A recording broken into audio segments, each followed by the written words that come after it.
Imaginez assister à une partie de football sans bruit, sans musique, sans annonceur. C'est la réalité des jeunes de l'Académie Saint-Louis à Québec en raison d'un règlement municipal. Simon, il y a un référendum qui aura lieu demain pour l'abolir. Et d'ailleurs, aujourd'hui, Marc-Antoine, c'est la fête de la rentrée scolaire et c'est la question sur toutes les lèvres. Donc, je vais me déplacer pour vous montrer des images en direct. Vous voyez des joueurs de football. Ce sont les résidents derrière le terrain de football. Vous voyez les toits des condos juste derrière moi. 139 résidents qui vont prendre la décision si oui ou non on va changer le règlement municipal.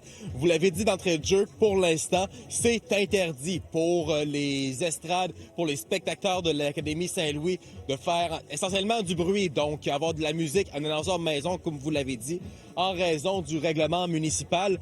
Faut dire que l'Académie Saint-Louis, au cours des dernières semaines, a multiplié les efforts auprès des résidents pour faire changer l'issue du vote, espérer en fait que les résidents vont voter oui pour ce référendum-là. Ils ont fait entre autres du porte-à-porte. Ils sont allés voir l'ex-ministre des Affaires municipales, André Laforêt. Ils ont interpellé le maire de Québec également. On peut écouter entre autres quelques joueurs que j'ai rencontrés, suivis de la directrice générale de l'Académie Saint-Louis.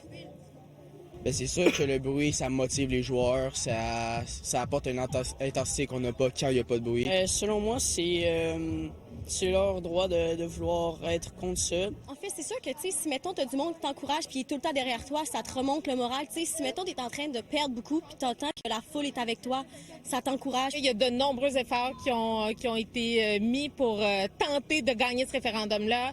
On a interpellé le maire, on a interpellé la ministre, on a fait du porte-à-porte, on a déposé des dépliants dans les portes, dans les pare-brises de voitures pour donner la bonne information, parce qu'on s'est rendu compte qu'il y avait de la mésinformation, un manque d'information auprès des citoyens, donc pour qu'ils fassent un choix éclairé demain. Donc, le référendum aura lieu demain, vous l'avez dit. Et d'ailleurs, l'issue du vote, lui, sera connue lundi. Et rapidement, Marc-Antoine, je vous parle d'un point parce que on sait, on a des élections municipales qui s'en viennent. On a parlé, entre autres, à l'équipe de Bruno Marchand, à Sam Hamad, à Stéphane, également pour Respect citoyen. Tous les partis politiques sont en faveur de changer ce règlement-là. Mais évidemment, ce sont ces 139 résidents derrière qui vont prendre la décision. Merci, Simon. Au revoir.